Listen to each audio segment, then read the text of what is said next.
across Europe, and indeed then you see it in other locations in the Middle East and elsewhere.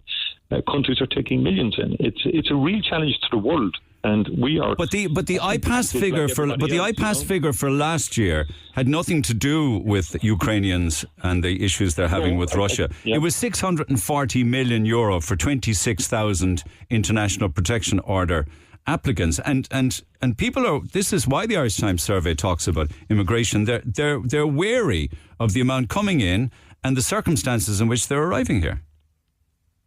I accept that people are very wary, people are very worried and very concerned about it. I mean, there's no doubt about that.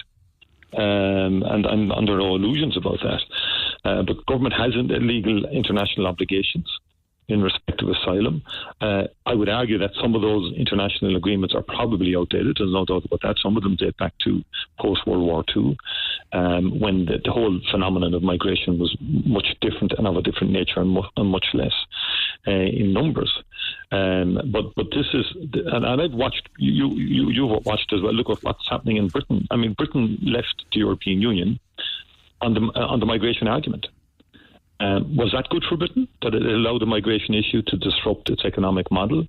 I don't think it was, and I think people gave false commitments on migration, and people made promises they could end it and stop the boats and do this. And if we have Brexit, we won't have migration. Guess what? They had Brexit, and migration has gone through the roof.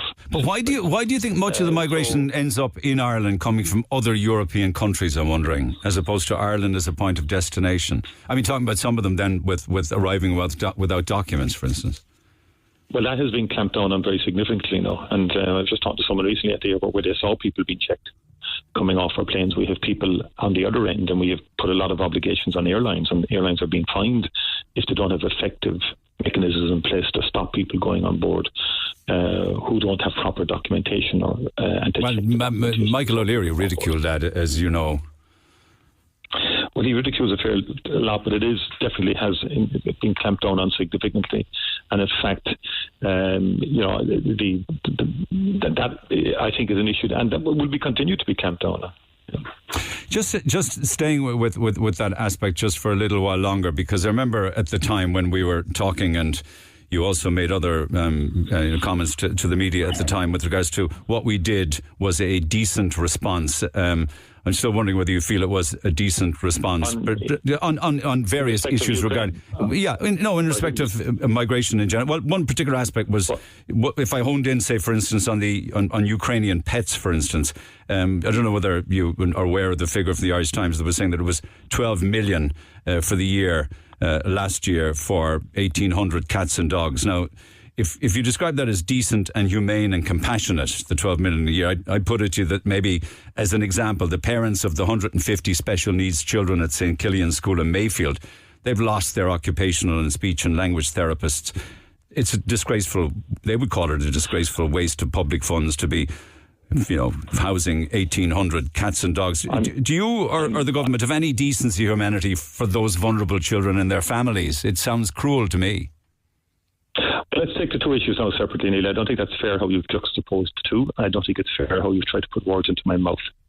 But when I described our response as decent, I talked about our response to families who are fleeing a terrible war waged by Putin in the Ukraine. That's what I meant, and you know well that's... Actually, I could get audio for you in the door where you responded to a question about Ukrainian pets, and you used the term decent, humane and compassionate. Could I just please... I didn't interrupt you, and I really would appreciate the opportunity to make my point.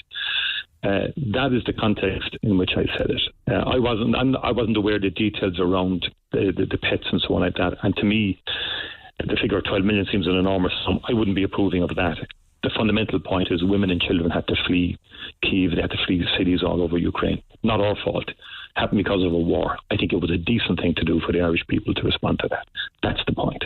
Now, let's deal with the special... The reference in the Dáil was to a question that you were asked regarding the Ukrainian pets. Yes, but but in my response, I was referencing to the overall response of Ireland to the crisis and the war in Ukraine. Well, do you think it was right? Do you think it was right to spend that money? I mean, again, it was the Irish Times quoted it in April the 20th of this year. The figure.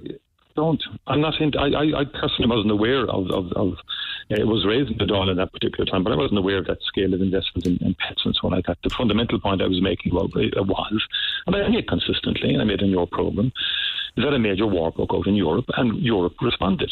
The European Union to Putin's war. No, we can ignore Putin. Yeah, I know that, but other countries said you can bring your pets, but pay for them yourself. But we're not talking about pets, we're talking about women and children. Okay, you ignore all of that for some reason.